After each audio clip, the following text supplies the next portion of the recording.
Hello. Have you got the diagnosis yet? Let's have a look at the GP's letter. This bloke's been off his legs for a while, and he went all flopsy bunny after breakfast. Maybe it's myxomatosis. We've all had less than perfect referral letters from GPs, and I should know. I've written a few of them. At the other extreme, you get a 15-page computer printout that you'll never get round to reading, and it's almost impossible to spot those vital nuggets, such as this bloke's actually made of plastic, so he's extremely unlikely to develop a pulse, or indeed sue me when he realises I'm not a proper paramedic.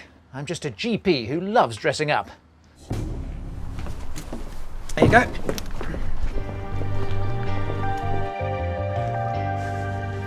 This is a short film about the perils of handovers in healthcare. Now, a handover occurs when one professional hands information about or responsibility for a patient to another professional. It can be done well with the patient's best interests at heart, or it can be a half-hearted buck-passing exercise. Voila. Thank you very much.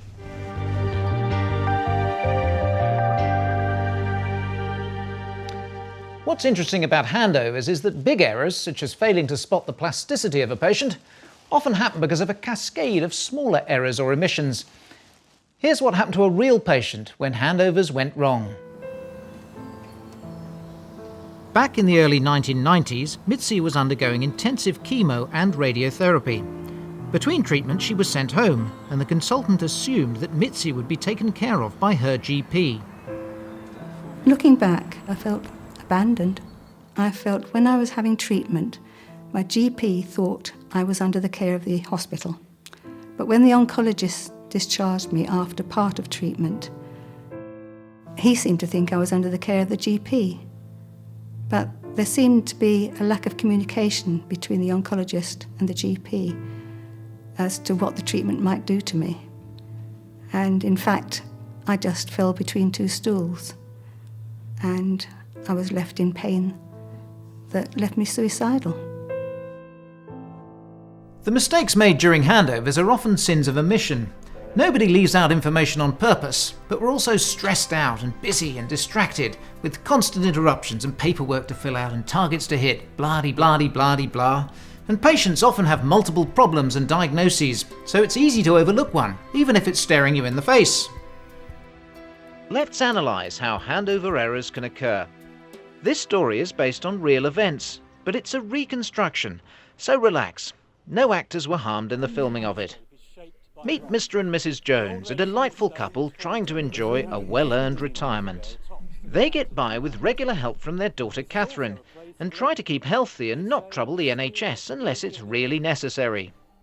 This is David. He's 72 and he used to manage the local newsagent, but now he has dementia. Lately he's developed a nasty cough. Oh, and he's also allergic to penicillin, but he often forgets that. He's still good at basic household tasks and makes a cracking cup of tea.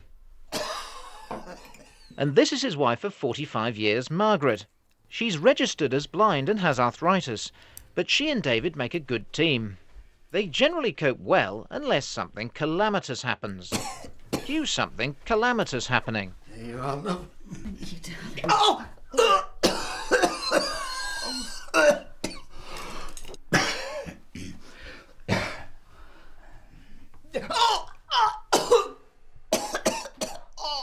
What is it, love? Are you all right? It's my bloody back, it's killing me. I can't get up. Oh, stay put, love. You do yourself an injury if you're not careful. I don't like the sound of that cough. It's getting worse. Oh dear. Where does it hurt? It's my bloody back here. Oh, no. I'm sorry, darling. I'm all right. Don't fuss. Oh, you're scaring me now. I think I'd better call the ambulance. You stay there, darling.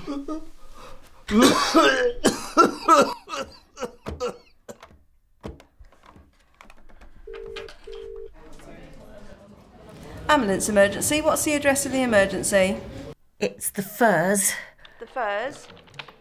Evergreen Drive. I want to go with him. Don't worry, love, it'll be fine.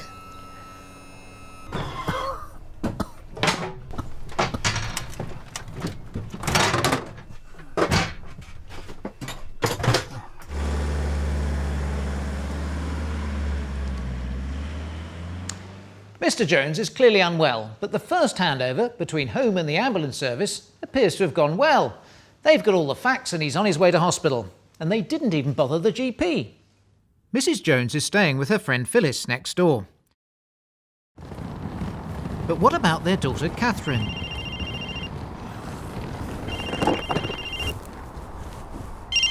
Hi. Oh, hello, Phyllis. What? Oh, is he okay?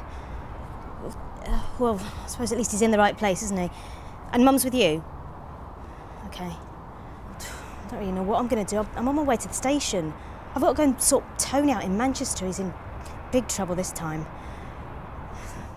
OK, I'll go to the hospital and check he's all right. But do the ambulance know he's got dementia? Oh, that's good. OK, thanks, Phyllis. Bye. OK, so the daughter's on the case and riding to the rescue.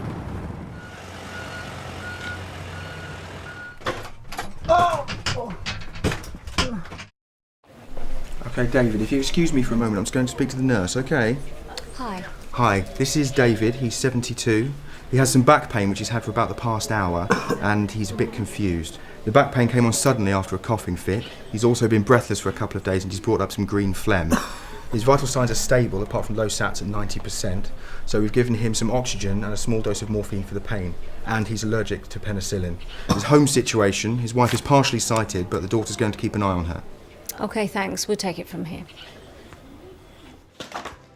Oh, so how's it going, do you think? The ambulance crew seem to have got it just about right, though I'm not sure I'd have given him the morphine. Still, there you go. Mr. Jones does appear to have a chest infection to go along with his severe back pain and his dementia, so let's see what happens when he's transferred to the medical assessment unit.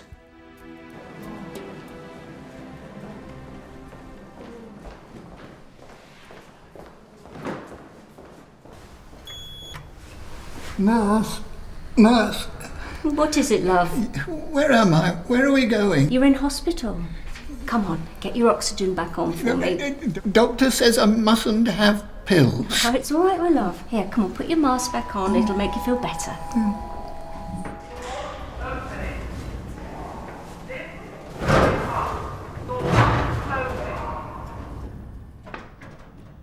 Doors opening. I wonder what Mr. Jones was trying to say before his oxygen mask got in the way. Does he object to being called love by a stranger? Or was he trying to warn her about his penicillin allergy? Hi, I'm his daughter, Catherine. Dad, they told me you were here. Are you all right? Where am I going? Where's Mother? Don't worry. She's staying with Phyllis. Mum sends her love and she just wants you better as soon as possible. Sorry, we've got to get him to this ward.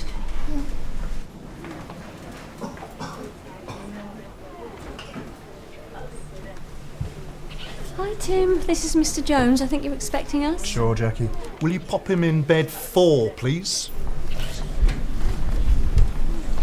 Right, Tim, this is David Jones. He's 72 years old and he's had severe back pain since about 10 o'clock. They think he might have collapsed a vertebrae in the lumbar spine. He's got a temperature, his sats are low, so we've got him on oxygen. He was about to breach, so we just hadn't had a chance to look at his x-ray yet. Yep. He's still in a lot of pain, even though he had some morphine in the ambulance. And, we just met his daughter. Oh, I didn't catch her name. Oh, thanks, Jackie. Catch you later, yeah? Okay. Bye. Oh, the horrible predictability of it all. Under pressure not to breach those waiting time targets, omissions start to occur. The home situation has been overlooked and the chest symptoms haven't been properly assessed. And let's not forget that mountain of paperwork. Excuse me. Hi. Hi, I'm David Jones's daughter, Catherine. I'm sorry. Give me a sec. I just need to get this finished. Should we catheterise Mr. Pearson in bed too before taking him up to endoscopy? No, just give me a few minutes. I'll get back to you in 5, okay? Thanks. I'm sorry, what did you say? Yeah, I just want to let you know I'm going to be away for at least 4 or 5 days, so I won't be able to get in to see Dad, or bring Mum in either. Sorry. Hello, MAU. Hi, speaking. No, I'm afraid we're chocker. Yeah. Okay, I'll get back to you in about 5 if that's okay. That's great, thanks. I'm sorry. Yeah, I won't be able to get in for at least 4 or 5 days, so I won't be able to get in to see Dad. See, it's my son. He's in a bit of trouble, I'm afraid, and I need to catch a train really soon. Okay, I'm sorry, can I... Hello? Yeah, MAU? No, about 20 minutes. Okay, yeah, I'll hold. That's fine, yeah. Yep, I won't be able to get in for at least 4 or 5 days to see Dad or bring Mum in either, for that matter, yeah? Dad? My father? Oh, sorry.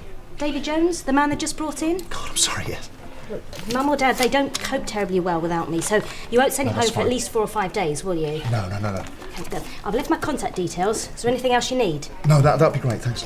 Thank you. Yeah, no, that's fine, okay. Thanks very much. Okay. About 14 days, I think. No, that's great. Okay, thanks. Yeah, fine. Okay, thanks. Cheers. Where was I? Tim, I could really do with some help, please. Okay.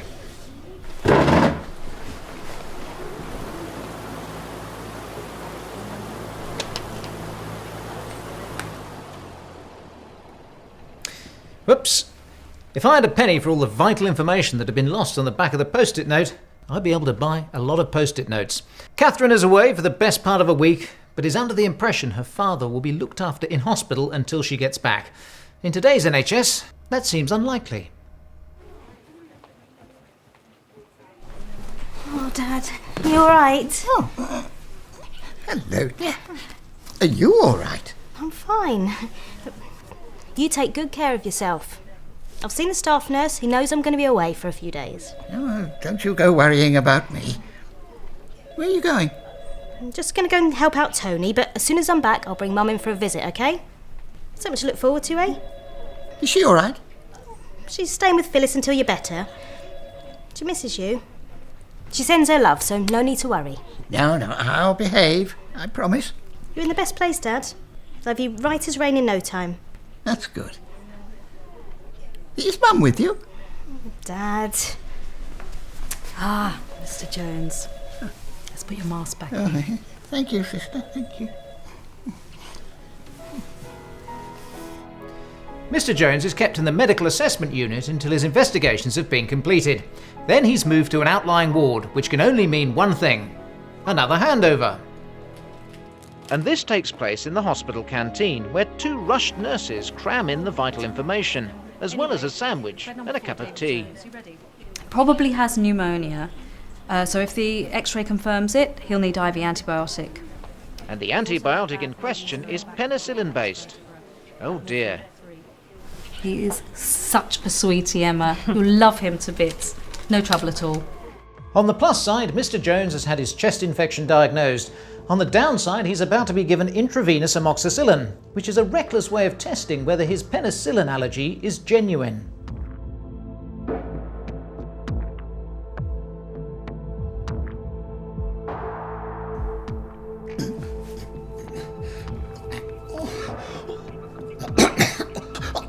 I can't breathe. Mr. Jones! Mr. Jones! Are you alright? Are you alright? Are you alright? Mr. Jones! Are you alright? Are you alright? That's as close to genuine anaphylaxis as an actor playing the part of Mr. Jones can get. But does he survive? We'll have to wait for the junior doctor's handover. Okay, and the last patient I should mention is David Jones, bed 6. X-ray confirms right lower lobe pneumonia. He was given IV amoxicillin but had an anaphylactic reaction. Luckily, he responded quickly to the adrenaline and steroids. So we've changed him now to clarithromycin. He's got a collapsed vertebra at T10, but his pain is quite well controlled at the moment. Oh, and we haven't managed to discuss the resus status with the family yet. Have you got all of that? Oh, yeah, no problem. So, the actor playing the part of Mr. Jones didn't have to fake death, but the anaphylaxis took a lot out of him and he did need to lie down for a while. And it all could so easily have been avoided if his allergy to penicillin had been passed on. Let's see how the consultant manages the learning experience. Ah, Mr. Jones. I'm Dr. Kingston. Yes, you've been in hospital for quite a few days now. I think things are coming along nicely. So yes, I think we'd better send you home today. Oh, thank you, Doctor. My grandson's looking after my daughter. Yes, you've had a collapsed vertebrae and that will take a few weeks to heal. Yes, I believe the pain is eased a little now, but we'll send you home with something strong to take care of it. Ah, yes, you've had a touch of pneumonia. It seems to be settling down well, though. I see that you've had a bit of a reaction to the amoxicillin. I'm pleased you're all right now. I wish you had told us about that allergy. But at least you're in the right place, and it's in your notes now. So, will you and your wife be able to manage at home? Oh, yes, I'm sure we'll be fine. My daughter's always popping over to help out. Good. Well, we'll sort out those painkillers, and we've started you on those new antibiotics, and we'll send you home, and the GP can take it from there. Yes, Doctor. So much. Think nothing of it. After all, we are here to help.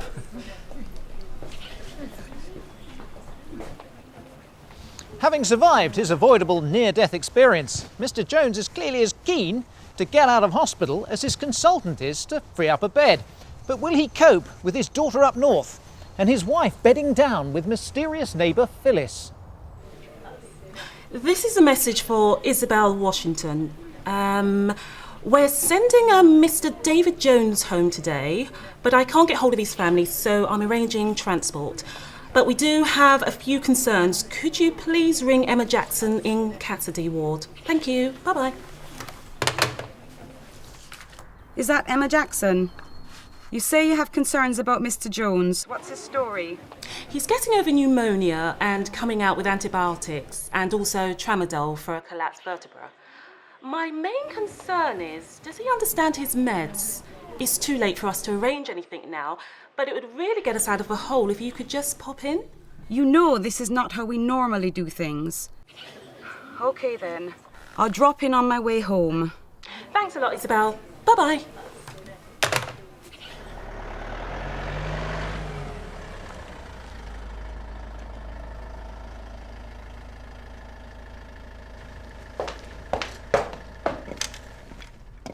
There's an ambulance outside. Margaret, I think it's David. Oh dear, Mr. Jones has been left home alone without even Macaulay Culkin to help him. But has Nurse Jackson saved the day? Is that a mirage, or is that the community nurse arriving with a GP to face the music? I only saw the ambulance by chance. I thought Catherine had explained all this to the ward. And she said that they weren't going to send him home yet. I don't think he's any better, you know. And I can't look after him alone. I don't know why he's been sent out so soon. He's still breathless and he still has back pain. He doesn't seem to have been given all his medication to bring home with him, and this discharge summary is illegible. So I don't know what's going on. All right. I'm sorry, Mrs. Jones. I don't think we have any other choice. I'm going to have to send your husband back to hospital. So, Mr. Jones is reluctantly returning to hospital. His wife and daughter are equally upset. And my guess is the hospital staff will treat him as a social admission, bounced back due to some failing in community care. This was only a reconstruction, but the damage caused by poor handovers is very real. We've all done them badly, and we could all do them better.